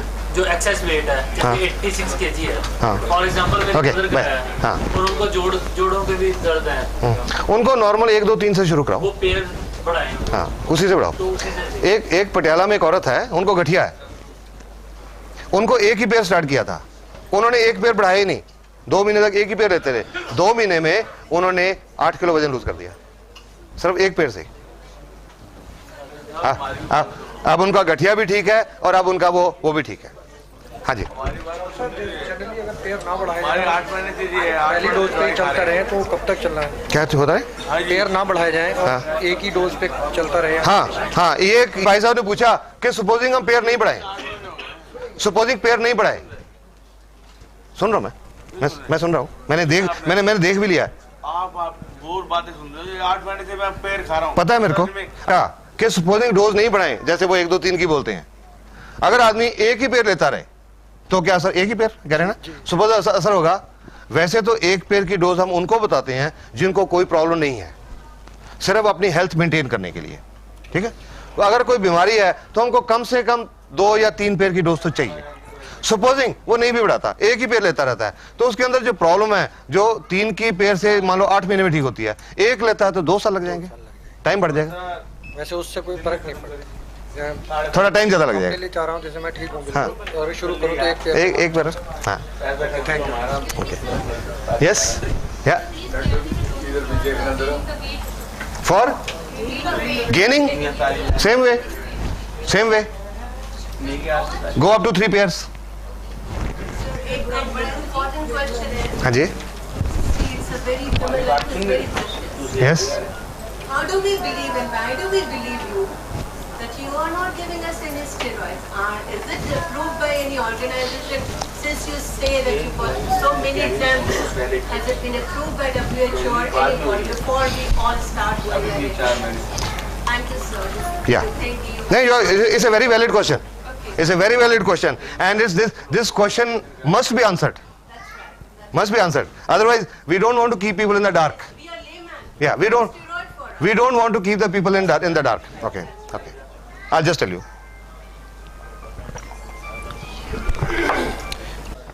Dr. Lim approached the US government to open DXN in USA, but उन्होंने रिफ्यूज कर दिया। US गवर्नमेंट ने रिफ्यूज कर दिया क्योंकि वो हर खाने की चीज के बारे में, दवाई के बारे में बहुत स्ट्रिक्ट है। Their standards are very strict. It was handed over to FDA. FDA started experimenting. 1 साल एक्सपेरिमेंट करने के बाद DXN was opened in California after FDA approved it as a safe food supplement. और कई लेबोरेटरीज की reports हैं हमारे पास about betamethasone absent, corticosteroid absent, dexamethasone absent, prednisolone absent, ये रिपोर्ट्स हैं। अब कुछ लोगों ने मेरे को ये भी बताया जी हमने वो हमारे शहर में एक लेबोरेटरी टेस्ट कराया था, I've gone through all this, test कराया था, उन्होंने बोला इसमें स्टीरॉइड है। ठीक है, एक छोटी लेबोरेटरी के पास इसको टेस्ट करने का इंतजाम होता ही नहीं है। पहली बात, इंडिया में सिर्फ 1 या 2 लेबोरेटरी हैं, बॉम्बे में एम्स में होगी, उनके पास है, हर लेबोरेटरी कर ही नहीं सकती। एक चीज होती है जिसको हम बोलते हैं sterol, there is something called sterol which is a natural thing, वो नेचुरल प्लांट्स में होती है। वो स्टीरॉल का टेस्ट भी पॉजिटिव आता है because Ganoderma contains that ergosterol. Ergosterol is a natural precursor of hormones, it contains that, जिसकी वजह से छोटी मोटी लेबोरेटरी वाले इसमें वो स्टीरॉइड दिखा देते हैं। पर हमारे पास सिंगापुर की लेबोरेटरी, मलेशिया की लेबोरेटरी, चेन्नई की लेबोरेटरीज इंडिया में जब आई थी, ड्रग कंट्रोल ऑफ इंडिया ने सब कुछ वेरीफाई किया था। Then DXN was allowed to come in India and 1993 1993 में DXN कंपनी मलेशिया में शुरू हुई और आज दुनिया के 53 कंट्रीज में चल रही है। There must something must have been found, उसके बिना नहीं हो सकता। और अगर USA जैसे कंट्री में खुली, कनाडा में खुली, ऑस्ट्रेलिया में खुली, I don't think they will allow it without verifying. चल रही है, you can rest assured. Report चाहिए, बहुत सारी हैं, इंटरनेट के ऊपर बहुत रिपोर्ट्स अवेलेबल हैं, यू विल फाइंड वन अर्गोस्टीरॉल। कितनी है सर, थोड़ा सा रिपोर्ट आती है। आप एज बताइए मेरे को, एज कितनी है? एज, उम्र? ओके, पहले उनको शुगर की भी प्रॉब्लम थी?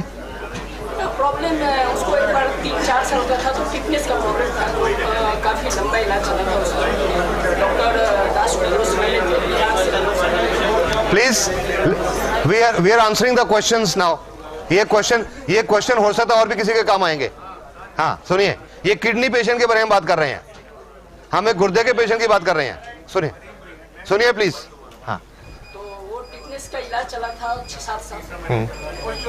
डॉक्टर दास गुप्ता जो है वो बहुत अच्छे डॉक्टर थे, तो चले गए, उसका इलाज भी सही हुआ और ठीक भी हो गया। चलो अभी 1.5-2 महीना पहले प्रॉब्लम आई, फीवर उभर आया और वो गांठ में दर्द हुआ, इलाज कराने के लिए गए तो दरभंगा में डॉक्टर AM मिश्रा है। ये डायलिसिस कितनी देर से चल रहा है? डायलिसिस पिछले सप्ताह से चल रहा है, 2 दिन हो गए हैं डायलिसिस। ओके, तो क्या उन्होंने ट्रांसप्लांट कराने का फैसला कर लिया? डॉक्टर ने उन्होंने कहा कि इसको ट्रांसप्लांट तो करना पड़ेगा, लेकिन उससे पहले डायलिसिस भी जरूरी है। ओके, और पेशेंट उसे देखने से चलता फिरता है। अगर तो किसी पेशेंट ने डिसाइड किया कि कुछ दिनों में ट्रांसप्लांट कराना है, अगर किसी ने, आप सबकी इंफॉर्मेशन की है कि कुछ दिनों में ट्रांसप्लांट कराना है, तो गैनोडर्मा शुरू नहीं करनी। मैंने तो स्टार्ट कर नहीं, अगर कुछ दिनों में कराना है तो नहीं करनी, क्योंकि जब हम ट्रांसप्लांट करते हैं हम स्टीरॉयड देके बॉडी के इम्यून सिस्टम को कम करते हैं कि बॉडी उसको रिजेक्ट ना कर दे, इसलिए इम्यून सिस्टम को बढ़ाना है, ये कॉन्ट्राडिक्टरी इफेक्ट हो जाएगा। और या दूसरा एक और, अगर किसी का किडनी ट्रांसप्लांट हो चुका है 6 महीने तक गैनोडर्मा नहीं देनी, otherwise there are chances body will reject the kidney. Sir जैसे डायलिसिस चल रहा है उसका, ये दवा मैं बिना डॉक्टर से पूछे हुए मैं दे रहा हूँ, मतलब मैं इसलिए कि डॉक्टर मना करेंगे मुझे पता है, डेफिनेटली, इसलिए मैं चुपचाप उसको खिला रहा हूँ। दोनों में से 2-2 गोली सुबह और 2-2 गोली। मैं इसका आपको एक पेशेंट का एग्जांपल बताता हूँ, शायद आपके जॉब का मिल जाएगा, औरों के लिए भी होगा। बैठिए। लगभग 2 साल पहले एक किडनी के पेशेंट को देखने के लिए बुलाया गया था मेरे को। चंडीगढ़ के पास एक जगह है, वहां उस औरत का डायलिसिस चल रहा था कुछ टाइम से, और उन्होंने ट्रांसप्लांट के लिए कहा अपने डॉक्टर को, जो किडनी का इलाज चल रहा था। उन्होंने कहा जी वो जो औरत है उनको कई सालों से दमे की प्रॉब्लम थी, और दमा के कारण उनके फेफड़ों में एक प्रॉब्लम होती है, उसको बोलते हैं पल्मोनरी फाइब्रोसिस, फेफड़े श्रिंक हो जाते हैं, वो हुए थे। तो उनको डॉक्टर ने कहा हम इनका ट्रांसप्लांट करने की सोच नहीं सकते, क्योंकि ये जो फेफड़े की प्रॉब्लम है ये एनेस्थीसिया नहीं सह पाएंगी, शायद ऑपरेशन थिएटर में डेथ हो जाए, ये नहीं सोच सकते। तो जितनी देर इन्होंने जीना है इनकी सेवा करो, जो 4-6 महीने जीना है सेवा करो। मेरे को देखने के लिए बुलाया गया, फर्स्ट पेशेंट था मेरा किडनी का। I couldn't tell with confidence कि जी बहुत सारे लोग ठीक हो गए जी, आप भी लो। वो पहला पेशेंट था मेरी जिंदगी का किडनी का पेशेंट। लिटरेचर लेके गया, गैनोडर्मा की जो किताब वो लेके गया, उनको दिखाया, ये देखो जी जापान यूनिवर्सिटी की रिपोर्ट है गुर्दे के बारे में, यहाँ लिखा हुआ है कि गैनोडर्मा गुर्दे की बीमारी को 100% ठीक कर सकती है, ये किताब में लिखा हुआ है। वो दिखाया तो वो भी मेरे को कहने लगे क्या हम अपने डॉक्टर से पूछ लें, आपकी अच्छी लगती है पर क्या उनसे पूछ लें जिनकी ट्रीटमेंट चल रही है इतने सालों से।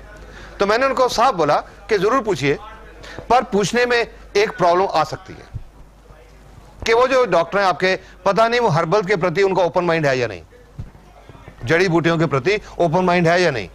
अगर नहीं हुआ जड़ी बूटियों के प्रति ओपन माइंड, और उन्होंने बोल दिया कि मेरी दवाई के साथ आपने और कोई नहीं लेना, तो आपको मुश्किल पड़ जाएगी, आपको डिसीजन लेने में मुश्किल हो जाएगी। बाकी इट्स योर विश, मैं क्या, मेरा काम था इंफॉर्मेशन देना, बाकी आपकी मर्जी है। उन्होंने वो डॉक्टर साहब से सलाह किए बिना शुरू कर दी, मेरे पे विश्वास किया, शुरू कर दी। वो शुरू करने के लगभग 1.5 महीने के बाद उनका डायलिसिस बंद हो गया और 9-9.5 ग्राम पे पहुंच गया।